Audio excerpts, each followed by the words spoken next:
한 목자님을 신방을 하는데, 목사님, 요즘 영화 어쩔 수가 없다, 그게 굉장히 많이 이슈가 되고 있는데 한번 보셨습니까? 한번 보셨으면 좋겠습니다. 그렇게 말씀하시면서 본인이 느끼고 깨달았던 것을 좀 나눠주셨습니다. 그래서 지난 추석 연휴 기간 동안에 영화를 보게 되었는데 별로 유쾌한 영화는 아니었습니다. 웃기지만 또 결코 웃을 수도 없는 그런 영화였습니다. 많은 것을 좀 생각하게 하는 그런 영화이기도 하였습니다. 내용은 이렇습니다. 남부를 곳이 없이 잘 살고 있었던 25년 경력의 제지 전문가였던 주인공이 회사로부터 갑작스러운 해고 통지를 받게 되는 것이죠. 미안합니다, 어쩔 수가 없습니다, 이 내용이었습니다.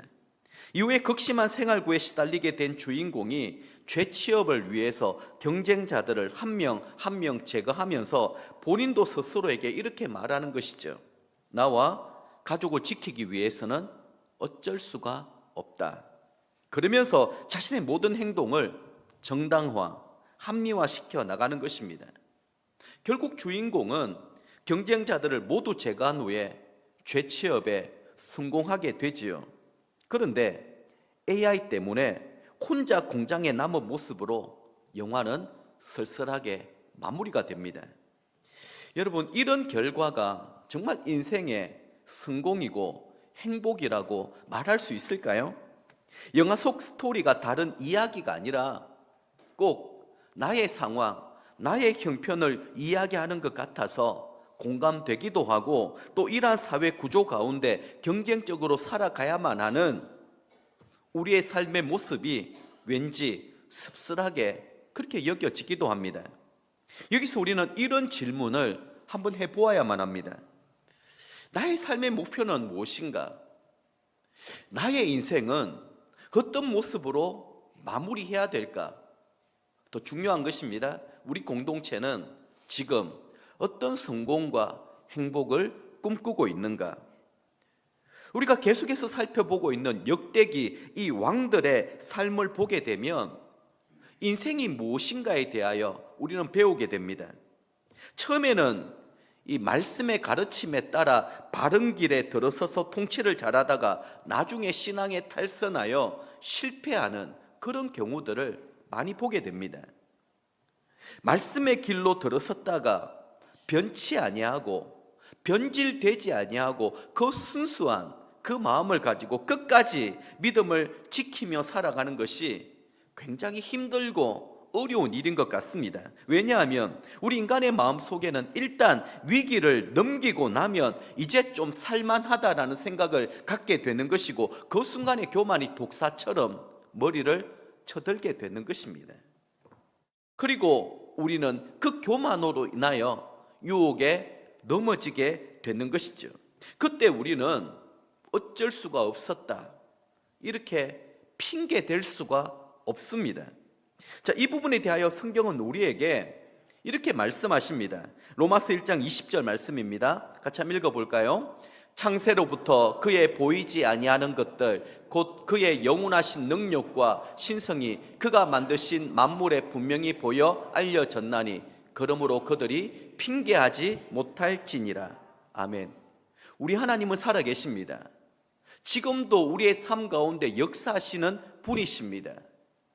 우리가 하나님과 친밀한 관계를 갖지 못하고 모든 결정을 내 생각과 내 마음대로 하고 난 다음에 하나님이 나를 도와주지 아니하셨다, 하나님이 나와 함께 하지 아니하셨다, 그렇게 말할 수 없다라는 것입니다. 우리가 하나님을 찾지 아니하고, 그리고 하나님께 부르짖지 아니하고, 하나님의 은혜 가운데 거하지 아니하면서 나는 열심히 하려고 했지만 하나님이 나를 도와주지 않았습니다. 하나님은 어디 계셨습니까? 어쩔 수가 없었습니다. 이렇게 말하지 말라라는 것입니다. 오늘 우리는 우시아의 영광과 몰락이라고 하는 이 주제로 우리 자신의 인생에 대하여 다시 한 번 더 돌아보고 점검하며 이제 우리에게 남아있는 삶의 시간들을 어떻게 보낼 것인가, 그리고 우리 공동체에게 하나님이 지금 주시는 하나님의 생각, 하나님의 마음은 무엇인가? 무엇을 가장 중요하게 여겨야 될 것인가? 이 부분에 대한 답을 우리가 말씀 안에 한번 찾았으면 참 좋겠습니다. 자, 먼저 우시아의 시작입니다. 우시아는 아주 어린 나이에 유다의 왕이 되어서 아주 긴 시간 동안 유다를 통치하였습니다. 3절 말씀 한번 볼까요? 우시아가 왕위에 오를 때의 나이가 16세라 예루살렘에서 52년간 다스리니라. 자, 16세에 왕이 되어서 52년 동안 유다를 통치했다라는 것입니다. 얼마나 큰 축복이고 영광이었습니까? 우시아는 아주 유능한 왕이었고 재주가 비상한 그런 사람이었습니다. 자, 우시아에 대하여 성경은 이렇게 평가하고 있죠. 4절 5절 말씀만 보십시오. 우시아가 그의 아버지 아마샤의 모든 행위대로 여호와 보시기에 정직하게 행하며 하나님의 묵시를 밝히 아는 스가랴가 사는 날에 하나님을 찾았고 그가 여호와를 찾을 동안에는 하나님이 형통하게 하셨더라.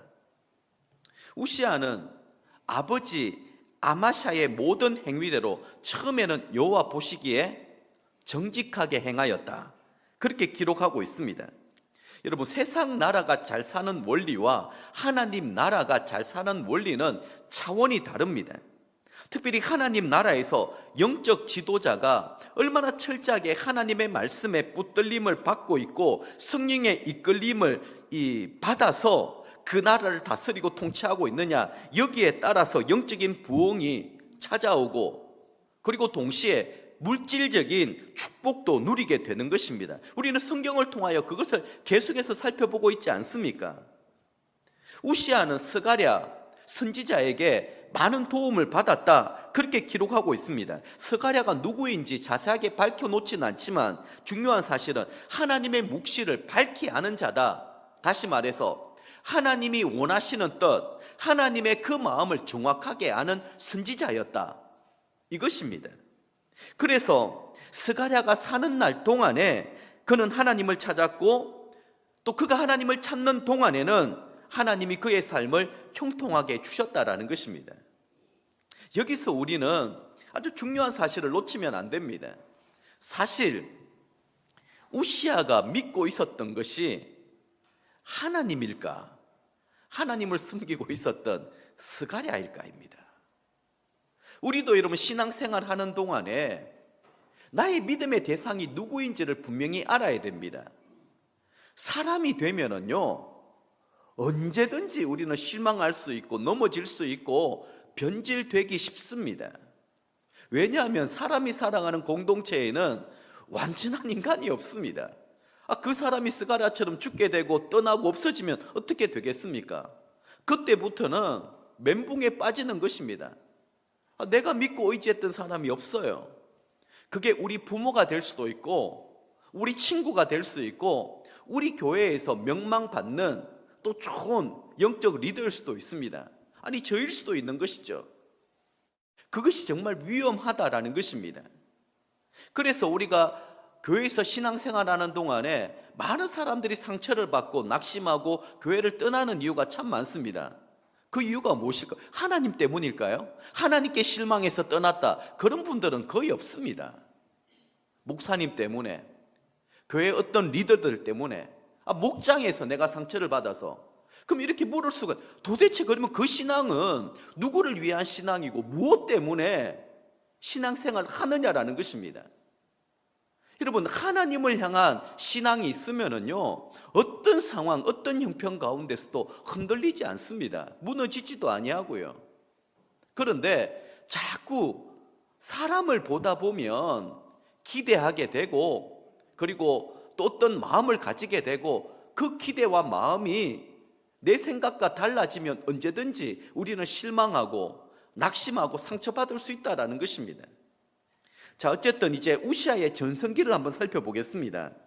우시아는 16살에 왕이 되었는데 워낙 성격이 적극적인 데다가 하나님 말씀으로 살았기 때문에 아주 많은 일들을 할 수 있었습니다.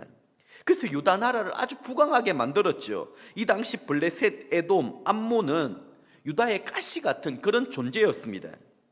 블레셋과 싸워서 중요한 성들을 빼앗았고 거기에다가 유다 성읍을 세웠다. 그렇게 성경은 기록하고 있습니다. 블레셋 사람들은 또 일정한 지역에 거주하며 유다를 괴롭혔다고 한다라면 아라비아 사람들, 마온 사람들은 유목민들이거든요. 이 사람들은 땅도 집도 없는 사람들이었습니다. 예측할 수 없는 시기, 장소에서 떼거리로 몰려와서는 유다를 공격하고 약탈해 갔던 것이죠. 우시아는 이런 부족들까지 다 정복하였다, 이렇게 말씀하고 있습니다. 자, 그렇다면 여기서 우리가 눈여겨봐야 될 부분이 도대체 우시아의 이 힘, 이 능력, 이것은 도대체 어디에서 오게 되었냐라는 것입니다. 자, 7절 말씀, 8절 말씀 같이 한번 읽어보겠습니다. 하나님이 그를 도우사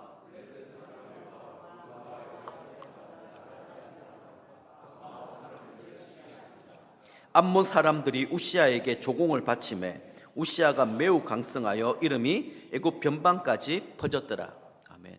여러분 꼭 이 하나님이 그를 도우사 이 부분을 형광펜이든 여러분들이 꼭 표시를 하고 별표를 하시든지 이 부분을 주목할 수 있어야 됩니다. 우시아가 성취한 유다 안팎의 번성은 하나님이 그를 도우사의 결과입니다. 우시아는 하나님으로부터 지혜와 능력을 공급받고 있었기 때문에 이러한 일들이 가능하였다라는 것이죠. 오히려 암몬 사람들이 우시아에게 조공을 바칠 정도로 강성하여졌습니다. 그리고 우시아는 내정에도 충실했습니다. 9절 말씀 보십시오. 우시아가 예루살렘에서 성 모퉁이 문과 골짜기 문과 성굽 위에 망대를 세워 견고하게 하고, 예루살렘 성벽이 그의 아버지 아마샤 때 다 무너져 내렸거든요. 근데 성벽이 없는 이 예루살렘 한번 생각해 보십시오. 문이 없는 집과 같아서 도적이나 적들이 언제든지 들락날락 할 수 있는 그런 상황이었습니다. 근데 그곳에 예루살렘 성벽을 쌓았다라는 거예요. 그리고 망대까지 세워서 사람이 오고 가는 것이나 적들이 쳐들어오는 것을 감시할 수 있겠다라는 것입니다. 그리고 우시아는 백성들을 위하여 농사나 목축 분야에서도 아주 뛰어난 지혜를 발휘하였습니다. 이번에 10절 말씀만 보십시오. 또 광야에 망대를 세우고 물 웅덩이를 많이 파고 고원과 평지에 가축을 많이 길렀으며 또 여러 산과 좋은 밭에 농부와 포도원을 다스리는 자들을 두었으니 농사를 좋아함이었더라. 요즘으로 치면 새마을 운동 같은 것을 대대적으로 벌였다라는 것입니다. 잘 살아보세, 잘 살아보세 하면서 우시아는 목축이나 농사를 국가적인 지원 안에 대대적으로 지원했다라는 것입니다. 자, 목축업자들은 힘이 없습니다. 군사들이 아닙니다. 열심히 목축업을 하는데 도둑이 오거나 강도들이 떼거리로 몰려오게 되면 피하다가 다 빼앗기게 일쑤였습니다. 거기에다가 아예 황무지에 이제는 망대를 세워서 항상 군인들로 하여금 지켜서 유다 백성들이 마음껏 목축할 수 있도록 도와주었다라는 것입니다. 그리고 물 때문에 가축들을 이곳저곳 먼 곳으로 이동시켜야 했었는데 이 문제를 해결하기 위하여 우시아는 평야와 평지에 물웅덩이를 만들었다라는 거예요. 인공 저수지를 만들었다라는 것입니다. 그리고 좋은 산과 밭에 포도원을 많이 개간하고 그곳을 관장하는 관리를 두었다라는 것입니다. 왕이 대대적으로 백성들이 편안하게 목축을 할 수 있게 하고 포도원을 개발하니까 백성들은 일할 거리가 많아지게 되었고 점점 더 소득이 늘어날 수밖에 없었던 것이죠. 이뿐만이 아닙니다. 우시아는 발명하는데도 아주 재능이 있었습니다. 15절 말씀 보십시오. 또 예루살렘에 재주 있는 사람들에게 무기를 고안하게 하여 망대와 또 성곽 위에 두어 화살과 큰 돌을 쏘고 던지게 하였으니 그의 이름이 멀리 퍼지면 기이한 도우심을 얻어 강성하여 짐이었더라. 기술자들을 시켜서 요즘으로 치면 대포 같은 것들을 만들었다라는 거예요. 아주 기술적으로 공교한 기계를 만들어서 그것으로 이 화살을 이렇게 대량으로 쏘고 큰 돌도 발사할 수 있도록 그렇게 만들었다라는 것입니다. 이것을 보면 우시아가 얼마나 적극적이었고 얼마나 다재다능한 사람이었는지 우리는 짐작할 수 있습니다. 나라 전반에 걸쳐서 그는 아주 훌륭한 업적들을 많이 남겼습니다. 성도 개발하고 적덕도 굴복시키고 무너진 예루살렘 성을 다시 복원시켰습니다. 그리고 목축을 잘할 수 있도록 망대를 세우고 물 웅덩이도 팔고 포도원도 많이 만들었습니다. 화살을 무더기로 날릴 수 있는 그런 무기도 고안해 내기까지 하였습니다. 그런데 여러분, 다시 한 번 더 성경은 우리에게 강조하고 있는 것이 무엇인지를 볼 수 있어야 됩니다. 15절 하반절 말씀 보십시오. 그의 이름이 멀리 퍼짐은 뭐라고요? 기이한 도우심을 얻어 강성하여 짐이었더라. 기이한 도우심. 그게 앞에 제가 강조하였던 하나님이 그를 도우사입니다. 성경은 끊임없이 이 부분들을 강조하고 또 후세대인 우리에게 이 부분을 분명하게 명쾌하게 말씀하고 있습니다. 자, 그러면 이랬던 우시아가 왜 실패하게 되었을까요? 우시아는 국정뿐만 아니라 하나님을 예배하는 일들에 있어서도 얼마나 열정이 있었고 적극적이었는지 모릅니다. 문제는 이 열정이, 이 적극성이 넘지 말아야 될 선을 넘게 되었고 결국에는 그것 때문에 화를 자초하게 된 것입니다. 16절 말씀 같이 한번 읽어볼까요? 그가 강성하여 짐에 그의 마음이 교만하여 악을 행하여 그의 하나님 여호와께 범죄하되 곧 여호와의 성전에 들어가서 향단에 분향하려 한지라. 아멘. 자, 지금까지 우시아는 유다 전체를 자기가 생각한 대로 개혁을 하였습니다. 생각대로 다 움직였습니다. 모든 것들이 잘 되었습니다. 하나도 막힘이나 어려움을 겪지 않았습니다. 16세의 어린 나이에 유다의 왕위에 올라서 52년 동안의 통치는 그가 생각하고 계획했던 대로 대성공을 거두게 된 것이죠. 그 결과 백성들의 칭찬과 지지는 아주 대단하였습니다. 모르긴 해도 아마 다윗 왕 다음으로 영웅으로 추앙받지 않았을까 싶습니다. 근데 여러분, 우시아가 이렇게 성공할 수 있었던 이유, 정말 그가 똑똑하고 잘나서 그런 것일까요? 이 부분을 우리는 놓치면 안 됩니다. 그가 성공하고 잘 될 수 있었던 이유는 본문 7절에 하나님이 그를 도우사, 그리고 우리가 또 살펴보았던 15절에 기이한 도우심을 얻었기 때문에 가능한 일이다라는 것을 우리는 잊어버리면 안 된다라는 것입니다. 하나님께서 우시아의 믿음을 보시고 그를 도와주셨고 축복하셨기 때문에 가능한 일이었습니다. 그런데 우시아는 그 형통과 축복이 점점 더 강성해지기 시작하니까 마치 자기가 잘나고 자기가 열심히 해서 이렇게 된 것처럼 착각하기 시작한 것입니다. 그래서 교만을 부리다가 그만 넘어지고 만 것이죠. 성경은 그의 마음이 교만하여 악을 행하게 되었다라는 사실을 강조하며 이렇게 기록하고 있습니다. 16절 말씀 한번 볼까요? 그가 강성하여 짐에 그의 마음이 교만하여 악을 행하여. 강성해진 우시아는 교만해져서 자기를 강하게 하신 하나님을 무시하고 하나님을 패싱해버린 것입니다. 그래서 우리가 강성해질 때 정말 조심해야 합니다. 우시아는 한순간의 실수로 하나님 앞에 큰 죄를 범하게 되었는데 그 죄는 하나님께 예배 드릴 때 제사장이 해야 될 일들을 자기가 나서서 한 것이죠. 아무리 유다의 왕이라고 할지라도 그는 분향할 권리가 없었습니다. 하나님은 이 일을 정확하게 구분해 놓으셨습니다. 아론의 자손, 오직 제사장만이 할 수 있는 일이었습니다. 근데 왕이 직접 하나님 앞에 나서서 분향하려고 하니까 제사장 아사랴가 용감한 제사장 80명을 데리고 와서 왕 앞을 가로막았습니다. 그러면서 분향하는 일은 오직 제사장들만이 할 수 있는 일이기 때문에 왕은 성소에서 나가라고 했습니다. 이때 우시아가 정신 차리고 돌아갔으면 문제가 안 되었을 텐데 교만했던 왕은 분향하는 향로를 잡고 오히려 화를 내면서 혈기를 부렸던 것입니다. 지금까지 내 마음대로 다 되는데 누가 자기에게 무슨 소리를 할 수 있냐라는 것입니다. 그러자 어떤 일들이 일어났을까요? 19절 말씀입니다. 같이 한번 읽어볼까요? 우시아가 손으로 향로를 잡고 분향하려 하다가 화를 내니 그가 제사장에게 화를 낼 때에 여호와의 전 안 향단 곁 제사장들 앞에서 그의 이마에 나병이 생긴지라. 아멘. 누가 보더라도 이 일은 하나님께서 교만한 우시아를 치셨다, 그렇게 우리는 바라볼 수밖에 없습니다. 하나님께서는 우시아를 사랑하셨고 지금까지 그를 도우시고 축복하셨지만, 하나님의 성전에서 하나님이 세우신 원칙과 질서를 무시하고 자기 마음대로 분양하는 이 우시아를 가만히 두고 보실 수 없었던 것입니다. 왕의 이마에 나병이 생기는 것을 본 제사장은 그 즉시 왕을 성전에서 쫓아내었고, 왕도 그제서야 하나님의 진노하신 것을 알고는 성전을 나가게 된 것입니다.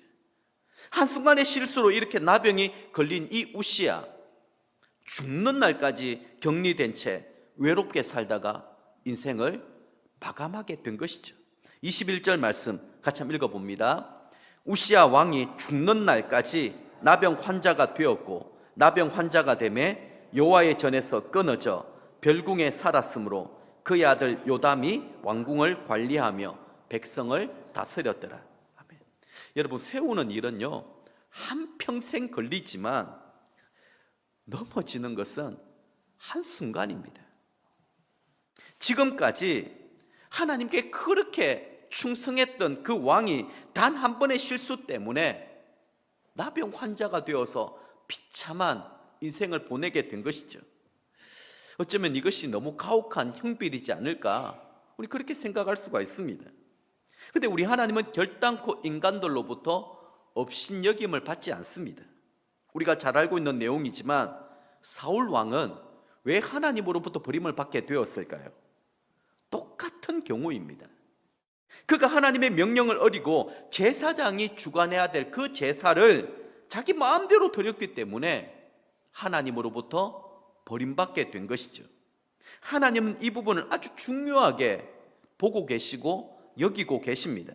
사울의 실패에 대하여 사무엘 선지자는 또 이렇게 말씀하고 있죠.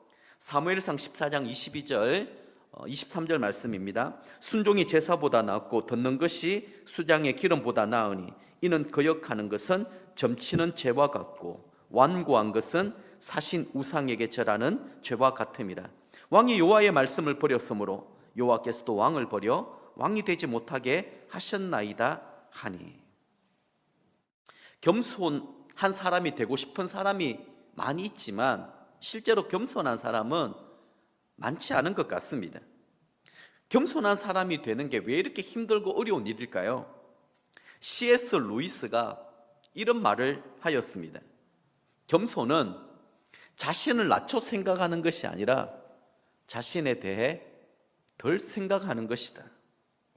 교만한 사람은 늘 자기 중심적입니다. 그렇기 때문에 자기 생각, 자기 주장이 강한 거예요. 겸손한 사람은 자신을 내세우기보다 나와 함께 수고한 동료에게 감사와 영광을 돌리는 사람입니다. 여러분, ROTC 학생 군사 교육단 후배생 이 교육에서 초급 장교로서의 정신 자세를 이렇게 강조한다고 합니다. 한번 들어보십시오. 한번 같이 읽어볼까요? 공은 부하에게, 영광은 지휘관에게, 자신에게는 책임을. 참 멋진 표현이지 않습니까? 공은 부하에게, 영광은 지휘관에게, 자신에게는 책임을. 말씀을 맺도록 하겠습니다. 하나님의 도우심으로 형통의 길을 걸었던 우시아가 교만 때문에 한순간 몰락하여 모든 것을 잃어버리게 되었습니다. 이러한 실수와 실패 앞에 우리는 어쩔 수가 없었다, 그렇게 핑계댈 수가 없습니다. 저는 우시아가 무너지게 된 이유에 대하여 다시 한번 더 곰곰이 한번 생각해 보게 되었습니다. 그 이유는 성경에서 그 답을 이미 우리에게 던져 주었습니다. 그가 스가랴가 사는 날 동안에만 하나님 앞에 정직하게 행하였다라는 거예요. 그 이후에는 하나님과의 관계가 없으니까 일에 미친 듯이 빠져 있었고 제일 중요한 것을 놓쳐버렸다라는 것입니다. 성경은 교만 때문이라고 하지만 그 배후에는 하나님의 일에 대한 자기 의욕을 앞세우다가 진작 자신을 돌아보는 일들에 실패하였기 때문에 결과가 이렇게 된 것입니다. 우시아처럼 바쁘게 정신없이 살아가다 보면 자신을 돌아볼 여유조차 갖지 못할 때가 많이 있습니다. 왜냐하면 일을 하면 할수록 스스로 일 중독이 되어서 더 많은 일을 하지 않고는 견디지 못하기 때문입니다. 성공도 마찬가지입니다. 한번 성공에 도취되다 보면 자신감이 생기고 또 다른 성공적인 업적에 집착하게 되는 것이죠. 그러다가 자기 마음대로 안 되면 스트레스를 받게 되고 심신이 지치게 되고 영성이 고갈하게 되는 것입니다. 가장 중요한 것은 하나님과의 관계를 놓쳐버리면 안 됩니다.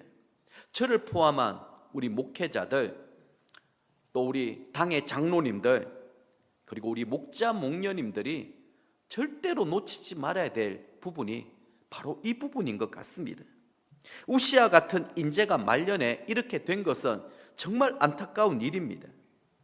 그런데 지나치게 일에 매몰되어 사는 사람들은 하나님 앞에 자신의 연약함과 그리고 부족함, 무능해지는 법을 배워야만 합니다. 그래야 하나님을 두려워할 수 있고 하나님만을 온전하게 의지하고 신뢰하며 나아갈 수 있기 때문입니다. 나는 지금 누구를 믿고 있고 누구를 신뢰하고 있고 누구를 따르고 있는가 한번 점검해 보십시다. 하나님 아버지입니까? 아니면 또 다른 어떤 스가랴를 보고 있지 않습니까? 그리고 지금 내가 하는 모든 일들에 하나님 행하시는 손길, 그리고 나의 연약함과 무능함을 내가 인정하고 하나님 앞에 엎드려 머무는 시간을 얼마나 많이 갖고 계십니까?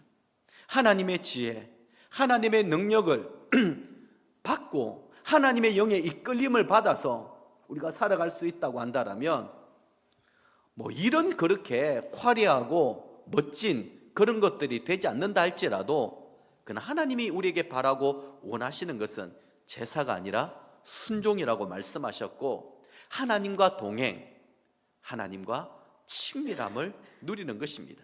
저와 우리 모든 드림양상 성도님들이 하나님과 깊은 관계, 친밀함, 교제를 통하여 그 안에 기쁨과 즐거움을 누리고 그리고 성령 충만한 삶을 함께 살아갈 수 있기를 주님의 이름으로 축복합니다.